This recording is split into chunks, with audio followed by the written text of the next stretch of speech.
What's up, CHFFL? We're back. 2023. How you been? We're going to start this offseason, instead of going right into the previews, looking at a couple of keeper storylines. Well, about a half dozen, actually. See whose stock has gone up and who's gone down due to changes in circumstances. It seems like there's been a lot this year. Maybe I'm just noticing more because we have the Dynasty League now. But I think we're going to have a good time with this. So let's see our first player. We'll talk about Garrett Wilson. Max can keep Garrett Wilson in the 7th round. As a rookie, he had a solid wide receiver 2 finish, which doesn't really happen for rookies that often, although it's happening increasingly more. Jamar Chase and Justin Jefferson, for a long time, the heuristic was don't trust rookie wide receivers in fantasy, but it's been changing a little bit, and now the Jets went out, and instead of having whoever throwing to him, Zach Wilson, he's going to have Aaron Rodgers throwing to him. And love Rodgers or hate him, that boosts Wilson's stock considerably, being his number one target. Wilson going as not only a wide receiver one, he's currently in the ECR of 14 overall, not wide receiver 14, 14 overall in PPR. Max got a really good get there. His team's already looking strong going into this season, and Wilson will probably be a multi-year keeper for him. Next, let's talk about Isaiah Pacheco. Pa can keep him in the 8th round. Real life, he was a 6th or 7th round pick, think maybe 7th, but he had rookie success, and he's on one of the most, if not the most explosive offense in the NFL. Got Patrick Mahomes dumping off to him or distracting defenses, so having the starting role in Kansas City is very covetable. And well, why is he on here? Because no news is good news. A lot of people thought that the Chiefs may go ahead and draft somebody, and he would immediately go up ahead. Draft capital is king. That kind of thing happens all the time. Michael Carter for the Jets had a really good rookie season, and then they just went and got Brees, and they said, he's better than you, so now you're on the bench. So the Chiefs not drafting Pacheco's replacement is good news for Pa. Keeping him in the 8th, ECR has him at 85.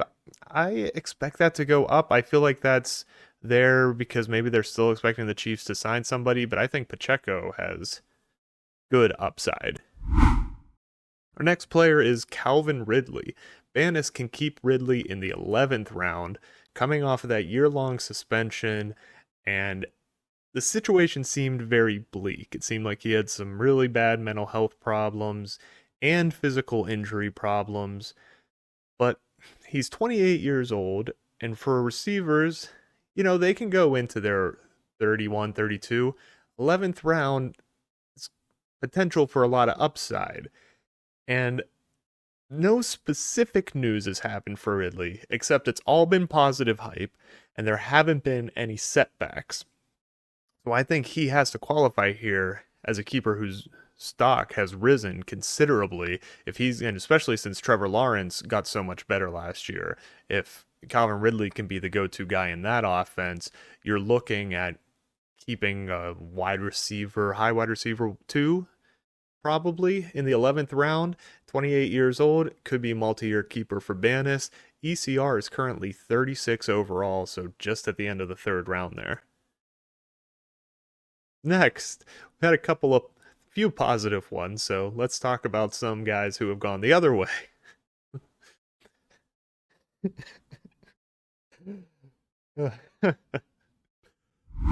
Jamal Williams. Many can keep Jamal Williams in the 9th. Williams had 17 touchdowns last year, led the NFL, and was let go by the Lions, or at least not renewed, and he signed with the New Orleans Saints. I just want to remind everybody of what Minnie said on November 23rd. After he had traded Alvin Kamara. You may remember there was a little bit of some arguing about that. Do I think I could have gotten more for him, Kamara? Absolutely 100%. For me, I am keeping a top 10 running back in the 11th next year, and I'm ready to debate that topic as well. I assume this was referring to Jamal Williams. He drafted him in the 11th so he could keep him in the 9th. But Let's have the debate on if Jamal Williams is an RB1 going into this season. In New Orleans, Kamara, oh, he's part of this story too, only has a 3-game suspension because brutally beating somebody when they're already on the ground on video is not that big of a deal to the NFL. And Williams' ECR is 117 overall in PPR leagues right now. It's not quite an RB1. Could be an RB2 for the first 3 games, but I don't think Minnie was quite right. Next, while we're picking on people, let's pick on Swan about Kenneth Walker. Swan can keep him in the 7th round.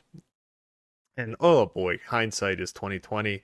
2nd round sensation. Walker was a great success last year on a run-heavy offense, broke a lot of long, explosive plays.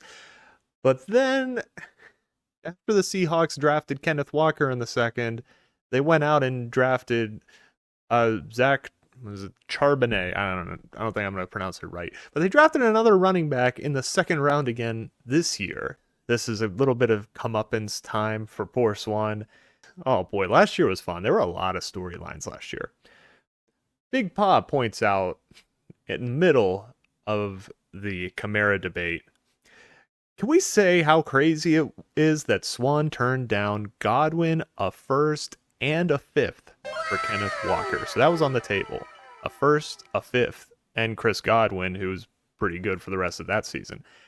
Swan's response, Kenneth Walker in the 7th next year is better than those. Somebody offered him a 1st, a conditional 4th, and Madison.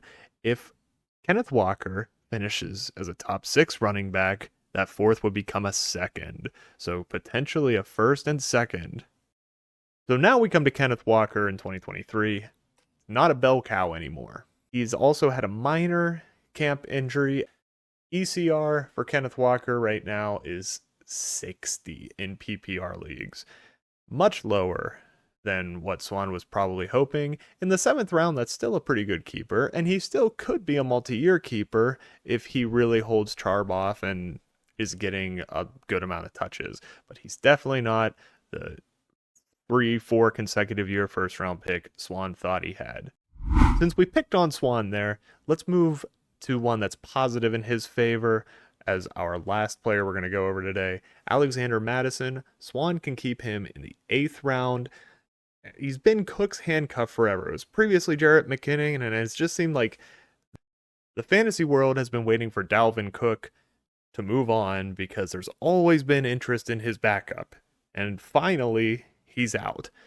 So Madison right now is the guy for the Minnesota Vikings. Now, when he's gotten starts for Cook, been a bit of a mixed bag, and a lot of people are debating this, but either way, you have a starting running back now that you can have in the 8th round. Swan is hoping that no veteran running backs come in, and if they don't, Madison's ECR should only increase as we get closer to our in-person draft in Asheville. But right now, his ECR is at 69, and that's pretty solid for the 8th round. Probably one Swan's going to go with. Swan, as always, has a ton of keeper options so that we can go back and second guess him with hindsight next year. So that's going to do it for us. Previews are going to be on the way. I got a lot of work to do before we get to the draft. Remember, we're all kind of getting the rust off, but I don't want to see anybody starting Thursday players in their flex. See you next time.